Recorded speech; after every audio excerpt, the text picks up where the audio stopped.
Hello and welcome back to Shakespeare. We are working our way through the sonnets and we've made it to sonnet number 66, which reads, "Tired with all these, for restful death I cry.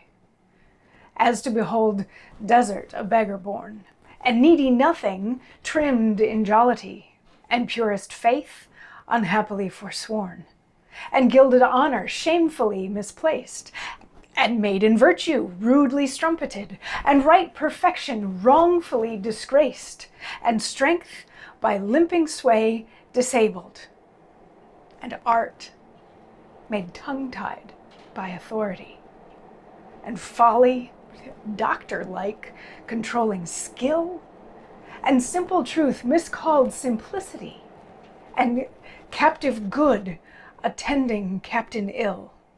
Tired with all these, from these would I be gone,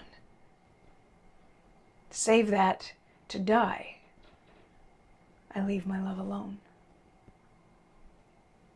So this one oddly reminds me of To Be or Not to Be, and I don't know how familiar you are with that one. If you want to go back and watch the video, if you want to watch somebody else's amazing interpretation of To Be or Not to Be, but it's an interesting sonnet because he's listing off a bunch of things, which he hasn't really done in the other sonnets. He's made comparisons and made several comparisons within one thing, like this is the same as time wearing away beaches and time wearing away statues and all that sort of thing.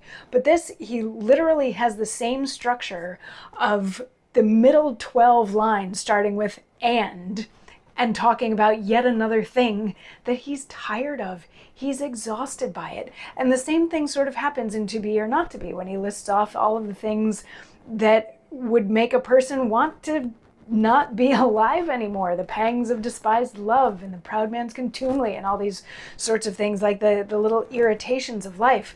That's similar to what's being listed here. And he starts out the sonnet by saying, okay, I'm about to tell you all these things that just have me done with being alive. I'm just done. Because you see poor people who should have been rich, and rich people who should have been poor, and people who are being shamed for honorable things, and women who turn into prostitutes because their virtue comes into question at some point or another, and all these things. And one that hits me as an actor and an artist is art made tongue-tied by authority, like censorship, all of these sorts of things, and people speaking the truth being dismissed as being stupid.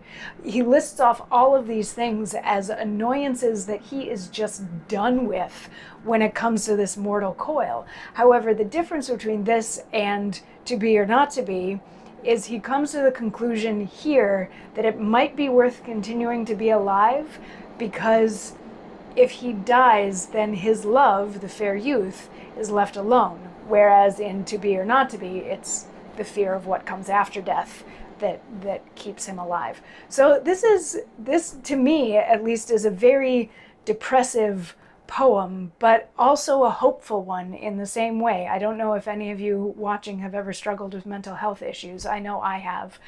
But sometimes you get to that point where you just need that one thing to hold on to that can get you through today, and then maybe tomorrow will be better. And that's sort of what this feels like. He's done with all of this stuff, but his one bright spot is his love of the fair youth. So he's going to stick around and live one more day because of that, and then maybe tomorrow will be better, and then maybe tomorrow will be better. And that, that's extra context that I'm putting onto it. But it's a hopeful, depressive poem about somebody who's looking for one more reason to continue to live, or looking for any reason to continue to live. Anyway, that's how it landed on me. Yeah, that's sonnet 66. I'll see you tomorrow for sonnet 67. Mwah.